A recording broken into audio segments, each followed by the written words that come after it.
ঈদের ছুটি শেষে ঢাকায় ফিরছেন কর্মজীবী মানুষ, কেউ বা আবার ঢাকা ছাড়ছেন। এ বিষয়ে জানতে কমলাপুর রেলওয়ে স্টেশন থেকে যুক্ত হচ্ছেন সহকর্মী সেলিম মালিক। সেলিম, কাজে ফেরা মানুষের চাপ কেমন দেখছেন? ফিরতি পথে তাদের অভিজ্ঞতা কেমন?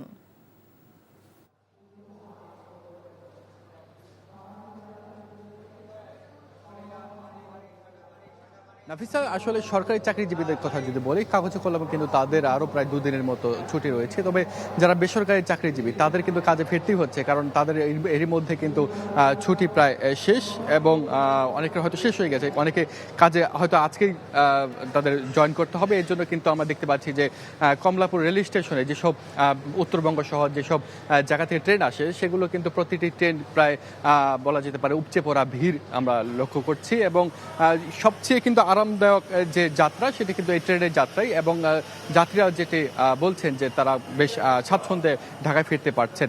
তবে একটি বড় বিষয় দেখছি যে কমলাপুর রেল স্টেশনে, সেটি হলো যে ফেরার পথেও যাত্রী কিন্তু বেশ অনেক বলা যেতে পারে, কারণ প্রতিটি ট্রেন কিন্তু যেগুলো ফিরছে সেগুলো কিন্তু একদম খালি ফিরছে তাও না। এবং এইখানে আপনি যে কমলাপুর রেল স্টেশনে যদি যাত্রী আমি দেখাই, স্টেশনে যদি দেখাই, সেখানে কিন্তু দেখা যাবে যে অনেক মানুষ কিন্তু এখানে রয়েছে। বিশেষ করে ট্রেন কিন্তু এই ট্রেনটি চট্টগ্রামে যাবে, এই শোভনচেয়ারের ট্রেনটি, সেটি কিন্তু আমরা দেখতে পাচ্ছি যে প্রায় ভরে গিয়েছে, প্রায় অর্ধেকের মতো প্রায় ভরে গিয়েছে। এই ট্রেনটি 8:45 ছাড়বে।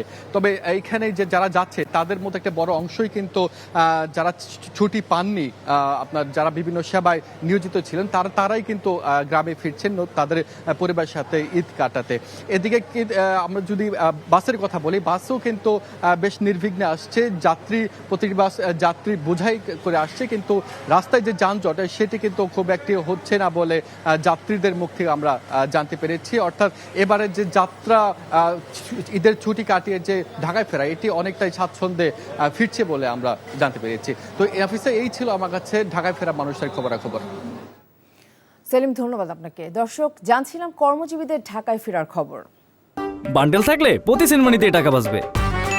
বিকাশ সেনমানি বান্ডেল কিনে জিতুন প্রতি লেনদেনে।